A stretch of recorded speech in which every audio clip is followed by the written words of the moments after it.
Hello students, welcome to my channel. तो जैसा कि मैंने आपके बीए सेकेंड ईयर के 4th सेमेस्टर इंग्लिश लिटरेचर की क्लास स्टार्ट कर दी है और आपका जो इंग्लिश लिटरेचर का टाइटल है वो है इंडियन लिटरेचर इन ट्रांसलेशन। और जो आपका सिलेबस है इंडियन लिटरेचर इन ट्रांसलेशन का वो भी मैंने अपलोड कर दिया है चैनल पर। तो जिन्होंने देख लिया है बहुत बढ़िया, जिन्होंने नहीं देखा है तो वीडियो के डिस्क्रिप्शन बॉक्स में मैं लिंक आपको दे दूंगी, वहां से देख लीजिएगा। क्योंकि सबसे पहले आपको अपना सिलेबस जानना ज़रूरी है कि कितने यूनिट्स हैं, क्या क्या टॉपिक हैं, आपको क्या क्या पढ़ना है। उसके बाद ही आपके लिए यूनिट्स को पढ़ना आसान रहेगा। तो देखिए, जैसा कि आपका यूनिट नंबर 1 मैंने स्टार्ट कर दिया है और ऑलरेडी यूनिट नंबर 1 पर 1 वीडियो अपलोड भी कर दी है। और आज का वीडियो यूनिट नंबर 1 का दूसरा वीडियो है। और यूनिट नंबर 1 में मैंने सारा कुछ आपके साथ क्लियर कर दिया था कि किस तरह से आपकी वीडियोस मैं अपलोड करती रहूँगी। तो आप देख लीजिएगा यूनिट नंबर 1 का पहला टॉपिक। जैसे कि देखिए, यूनिट नंबर 1 क्या है आपका, इंट्रोड्यूसिंग ट्रांसलेशन, यानी कि इंट्रोडक्शन ऑफ ट्रांसलेशन। आपको ट्रांसलेशन का इंट्रोडक्शन पढ़ना है। इंट्रोडक्शन में हो जाएगा ओरिजिन और मीनिंग ऑफ ट्रांसलेशन, यानी कि ट्रांसलेशन की उत्पत्ति और मीनिंग, ये भी मैंने पढ़ा दिया इसके पहले वाली वीडियो में। और उसके अलावा a brief history of translation, translation का जो हिस्ट्री है वो भी मैंने पढ़ा दिया। और देखिए, हिस्ट्री में एक और टॉपिक आपको पढ़ना है कि हिस्ट्री ऑफ इंडियन लिटरेचर, यानी कि ट्रांसलेशन की जो हिस्ट्री इंडिया में रही है, इंडियन साहित्य, भारतीय साहित्य में, उसके बारे में पढ़ना है। तो वो टॉपिक आज की वीडियो में मैं कवर करने वाली हूँ। और जो फेमस ट्रांसलेटर रहे हैं उनको भी आज की वीडियो में हम कवर करने वाले हैं। तो चलिए शुरू करते हैं। अच्छा देखिए, history of translation in Indian literature, यानी कि भारतीय साहित्य में जो अनुवाद का इतिहास रहा है वो क्या है, अब हम उसको पढ़ेंगे। हमने हिस्ट्री ऑफ ट्रांसलेशन तो इसके पहले वाले वीडियो में पढ़ लिया है और उम्मीद करती हूँ कि आप बहुत अच्छे से समझ भी गए होंगे। तो चलिए अब देखते हैं। अगर हम बात करें हिस्ट्री की तो हम सबसे पहले देखेंगे history of translation in ancient India, यानी कि प्राचीन भारत में अनुवाद का क्या इतिहास रहा है। तो अच्छा, अगर बात हम करें, देखिए, originally Sanskrit, Prakrit and Pali languages, literature was translated in various local languages. अच्छा देखिए, अगर हम प्राचीन समय में बात करें तो जो संस्कृत भाषा है ये बहुत प्राचीन भाषा है। प्राकृत भाषा है जो, ये भी बहुत प्राचीन भाषा है और इसका प्रयोग तो प्राचीन भारत से हो रहा है, बहुत पहले से हो रहा है। और ये प्राचीन भाषा है और एकदम ओरिजिनल लिटरेचर की भाषा है। और देखिए, अगर बात करें प्राचीन इतिहास की तो शुरू होता है ये वेदों से, पुराणों से, या फिर उपनिषेदों से। और ये सारे जो भी मतलब कि ग्रंथ हैं वो ओरिजिनल लिटरेचर में लिखे गए हैं, यानी कि एकदम संस्कृत भाषा में लिखे गए हैं। तो देखिए, उन्हीं ये जो संस्कृत भाषा में या प्राकृत या पाली भाषा में जो भी लिटरेचर, जो भी ग्रंथ लिखे गए हैं उनका ट्रांसलेट किया गया है various local languages. Various local languages का मतलब क्षेत्रीय भाषाओं में। अब जैसे अगर मान लीजिए कि अगर रामायण को संस्कृत भाषा में है तो अगर हर कोई, मान लीजिए कुछ लोग अगर न समझ पाए तो उनका ट्रांसलेट, अगर जैसे बंगाल के लोगों को समझाना है तो बंगाली में अगर उसका ट्रांसलेट कर दिया जाए एक लोकल लैंग्वेज में, या फिर उसका तमिल में ट्रांसलेट कर दिया जाए, ऐसी लैंग्वेजेस में, तो क्या है कि जो भी उस जहाँ के वहाँ के अगर मजदूर, किसान, सारे जो लोग होंगे वो उसको आसानी से पढ़कर समझ जाएंगे। यानी कि अनुवाद का जो विषय रहा है वो प्राचीन समय से हो रहा है। अच्छा, और देखिए, जो प्राकृत भाषा है, प्राकृत भाषा महावीर भगवान के समय में इसका बहुत प्रभाव था और इन्होंने अपने जो भी उपदेश दिए हैं प्राकृत भाषा में दिए हैं। और जो पाली लैंग्वेज है इसका प्रभाव महात्मा बुद्ध के समय में बहुत ज़्यादा था और उन्होंने जो भी अपने उपदेश दिए हैं वो पाली भाषा में ही दिए हैं। अब देखिए, retelling of Ramayan, Mahabharat and Bhagavad Gita, यानी कि रामायण, महाभारत और भगवत गीता का भी अनुवाद कई सारी मतलब भाषाओं में किया गया है, लोकल लैंग्वेजेस में किया गया है लोगों को, ताकि लोग उसको आसानी से पढ़कर समझ सके। The Katha, Sarit Sagar and Jataka and Hitopadesha are inspired from original literature, यानी कि ये सारी जो भी कथाएं रही हैं, ये सारी क्या है, इंस्पायर्ड है, प्रेरित है फ्रॉम ओरिजिनल लिटरेचर, यानी कि एकदम ओरिजिनल लिटरेचर से, यानी कि संस्कृत लैंग्वेज से। तो प्राचीन भारत में भी देखिए इन सारे जो ग्रंथ हैं, रामायण, महाभारत, भगवत गीता, कथा, सरित सागर, इन सभी का ट्रांसलेट किया गया है। यानी कि जो अनुवाद की प्रक्रिया है वो प्राचीन समय से हो रही है। और हमने जब पढ़ा था तो हमने देखा भी था इसके पहले वाली वीडियो में कि मानव का जो समाज है जितना पुराना है उतना ही पुराना अनुवाद का विषय भी रहा है, क्योंकि अनुवाद प्राचीन समय से किया जा रहा है। अब आइए आगे देखते हैं। अब देखिए अगर हम बात करें यहाँ से तो हम मेडिवल पीरियड की बात करेंगे, यानी मध्यकालीन भारत की बात करेंगे। The Turks who founded the Delhi sultanate in the early 13th century introduced Arabic and Persian. अब देखिए जैसा कि जो टर्क्स यानी कि जो तुर्क लोग भारत में आए और दिल्ली में सल्तनत की स्थापना की, दिल्ली सल्तनत की शुरुआत हुई इन द अर्ली 13th सेंचुरी। और 13वीं शताब्दी की शुरुआत में तुर्कों ने भारत में इंट्रोड्यूस्ड किया, यानी कि यहाँ भारत में उन्होंने चलन में लेकर आए, भारत के कल्चर में उन्होंने चलन में लेकर आए अरबिक, यानी अरबिक और पर्सियन यानी कि फारसी भाषा को। क्योंकि देखिए वो लोग भारत आए थे, और भारत के नहीं थे, ईरान इराक साइड से वो लोग आए थे। तो यहाँ पर आकर उन्होंने अपनी जो लैंग्वेज थी फारसी या अरबिक उसको भी यहाँ पर उभारा और यहाँ पर उसको फैलाया, इसको इंट्रोड्यूस किया, भारत में उसको परिचित किया। अंडर द मुगल काल, उसके बाद देखिए दिल्ली सल्तनत के बाद मुगल काल आया। 1526 में बाबर ने मुगल वंश की नींव डाली थी। इब्राहिम लोदी के साथ पानीपत का प्रथम युद्ध हुआ था जिसमें इब्राहिम लोदी मारा गया था। उसी के बाद 1526 ईस्वी में बाबर ने मुगल वंश की नींव डाली थी। अब देखिए अंडर द मुगल्स यानी कि मुगलों के समय में, मुगलों का जब यहाँ पर शासन था भारत में, Persian language become a court language. जो पर्सियन का मतलब फारसी भाषा बन गई एक कोर्ट लैंग्वेज। कोर्ट मतलब दरबार की भाषा। मुगलों के दरबार की भाषा फारसी भाषा बन गई, यानी कोर्ट में फारसी भाषा में क्या किया जाता था, बातचीत या फिर जो भी बातें होती थी सब फारसी लैंग्वेज में होती थी। Persian become more popularized than Sanskrit. और मेडिवल पीरियड में, मध्यकालीन भारत में जो फारसी भाषा थी वो बहुत ज़्यादा लोकप्रिय हो गई संस्कृत की अपेक्षा।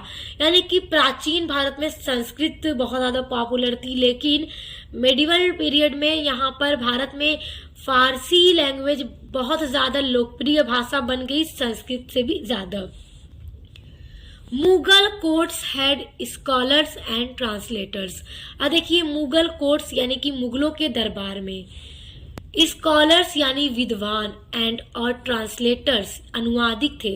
यानी कि मुगलों के दरबार में बहुत महान स्कॉलर्स थे, विद्वान थे, ट्रांसलेटर थे, जो कि बहुत सारी लैंग्वेजेस को जाना करते थे और बहुत सारी भाषाओं में वो ग्रंथों का क्या करते थे, ट्रांसलेट किया करते थे।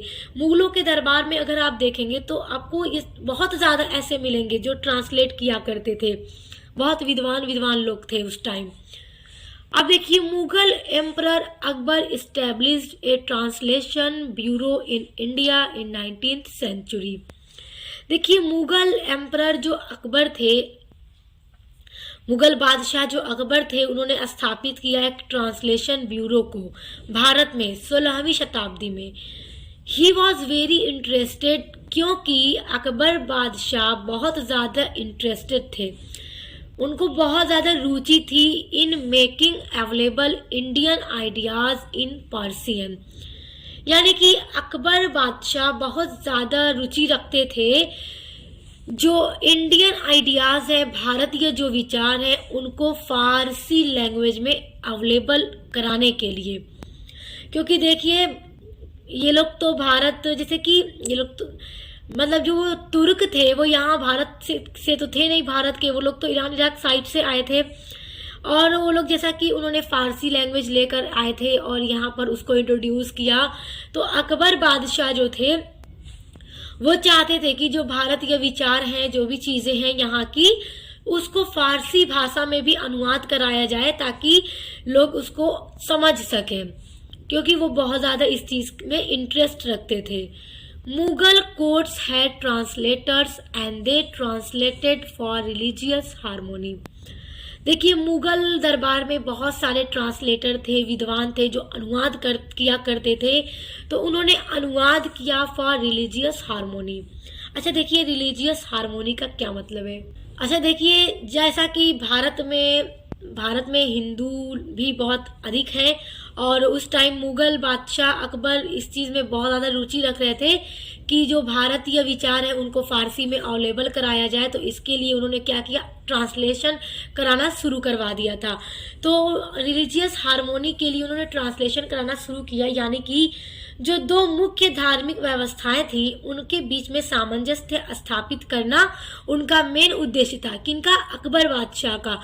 तो इसीलिए उन्होंने अनुवाद कराना शुरू कर दिया था। जो भी ग्रंथ था, महाभारत, रामायण, उनका उन्होंने फारसी में अनुवाद कराना शुरू कर दिया था, ताकि लोग भारत के मतलब उसको पढ़े, फारसी लैंग्वेज में पढ़े और चीज़ों को समझ सकें। अब देखिए, the first translation of the Ramayana was by Maulvi Badayuni.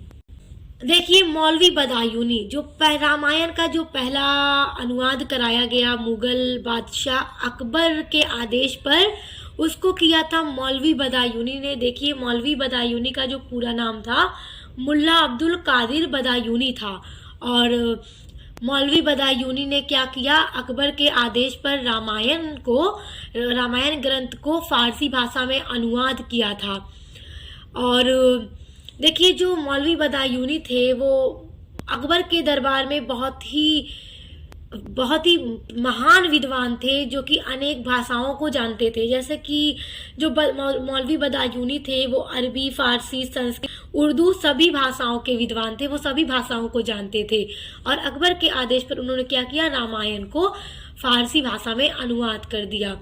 क्योंकि किस लिए, मैंने आपको अभी बताया कि उनका उद्देश्य था रिलीजियस हार्मोनी करना। ओके, अच्छा अब आगे देखिए, the Mahabharata was translated into Persian by Maulvi Badayuni during Akbar's time.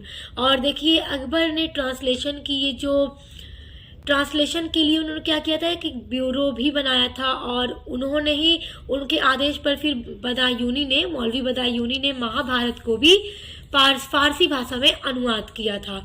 तो ये सारे बहुत इंपॉर्टेंट पॉइंट्स हैं, आप इनको याद रखिएगा। अच्छा अब आगे देखिए, his great grandson Dara Shikoh translated the Upanishads and the Bhagavad Gita into Persian. अब देखिए, इनके जो ग्रेट ग्रैंडसन थे दारा शिकोह आप जानते हैं, नाम सुना होगा आपने, शाहजहां के बड़े बेटा थे दारा शिकोह, और औरंगजेब के भाई थे दारा शिकोह, बड़े भाई थे दारा शिकोह।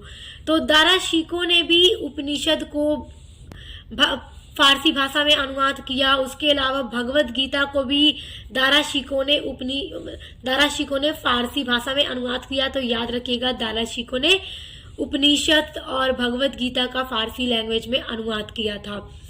तो इस तरह अगर हम इंडियन लिटरेचर में ट्रांसलेशन को देखें तो प्राचीन भारत का भी हमने देखा और मिडिवल टाइम का हमने देखा। तो इसी तरह से ये जो अनुवाद की प्रक्रिया है भारत में इस तरह से आती गई, और अलग अलग, जैसे कि अब आप देख सकते हैं मुगल टाइम में भी अनुवाद की जो प्रक्रिया थी वो बहुत तेजी से हो रही थी। और आई होप आप इसको समझ गए होंगे स्टूडेंट्स। तो आप चाहें तो इसको स्क्रीनशॉट कर सकते हैं। ये नोट्स आपके लिए मैंने बनाया है, ये नोट्स आपके एग्जाम में आपकी बहुत हेल्प करेगा। चलिए अब आइए आगे पढ़ते हैं। अच्छा देखिए, नेक्स्ट टॉपिक है renowned translators in the history of translation. अच्छा देखिए, प्रसिद्ध ट्रांसलेटर्स मतलब in the history of translation, translation के इतिहास में जो प्रसिद्ध ट्रांसलेटर्स रहे हैं उनके बारे में आइए पढ़ लेते हैं, क्योंकि महत्वपूर्ण टॉपिक है, एग्जाम में आपके क्वेश्चन पूछता है। तो देखते हैं, ध्यान से एक एक चीज़ों को देखिए। फर्स्ट है the Chinese monk Xuanzang, who was credited with translating 74 volumes on Indian Buddhist script into Chinese in 645 AD। देखिए, जो चाइनीज थे मंक जुआंगजैंग, उनको श्रेय जाता है with translating 74 volumes, 74 volumes on Indian Buddhist script. जो भारतीय बुद्ध धर्म से संबंधित ग्रंथ हैं उनको चाइनीज भाषा में यानी चीनी भाषा में अनुवाद करने का श्रेय जाता है। और कब? इन 645 एडी यानी कि 645 एडी में। आप देखिए सेकेंड, द कॉन्स्टेंस गार्नेट, नाम याद रखिएगा, ये सारे नाम हैं ट्रांसलेटर्स के। Constance garnet was a British translator. अच्छा देखिए, कॉन्स्टेंस गार्नेट जो थे ब्रिटिश ट्रांसलेटर थे। हु ट्रांसलेटेड, जिन्होंने अनुवाद किया। रसियन क्लासिक, जो रसियन क्लासिक थी इनटू इंग्लिश, इंग्लिश में उन्होंने अनुवाद किया।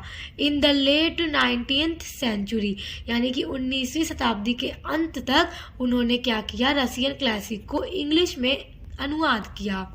अब देखिए थर्ड, देखिए विलियम टेंडल, ये भी नाम है ट्रांसलेटर का, याद रखिएगा। William Tyndale translated Bible into English, इन्होंने बाइबल को इंग्लिश में ट्रांसलेट किया।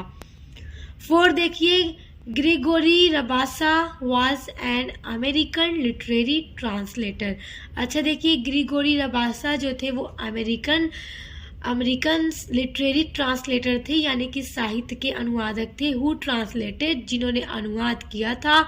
Many Latin documents into English during the 20th century, इन्होंने ग्रेगोरी रबासा ने कई सारे लैटिन डॉक्यूमेंट्स को, लैटिन भाषा के दस्तावेजों को इंग्लिश भाषा में ट्रांसलेट किया था ड्यूरिंग द 20th सेंचुरी, यानी 20वीं शताब्दी के दौरान। तो ये जो रिनाउंड ट्रांसलेटर्स हैं in the history of translation, तो इनको याद रखिएगा, बहुत इंपॉर्टेंट है और एग्जाम में ये क्वेश्चन पूछा जाएगा तो आपको ये सारा लिखना होगा। तो अच्छा देखिए, यूनिट नंबर 1 में आपका ये सारा टॉपिक क्लियर हो गया। अब नेक्स्ट वीडियो में हम आपके यूनिट नंबर 1 का ही नेक्स्ट टॉपिक पढ़ेंगे। अभी आपके यूनिट नंबर पर अभी कई सारी वीडियोस आएंगी, कम से कम अभी 3 वीडियोस तो आराम से आपके यूनिट नंबर 1 पर आएंगी, क्योंकि कई सारे टॉपिक हैं तो एक वीडियो में मैं कवर नहीं करती क्योंकि वीडियो लंबा हो जाता है। तो सीक्वेंस में आपकी वीडियोस आती रहेंगी, अच्छे से पढ़ते रहिए।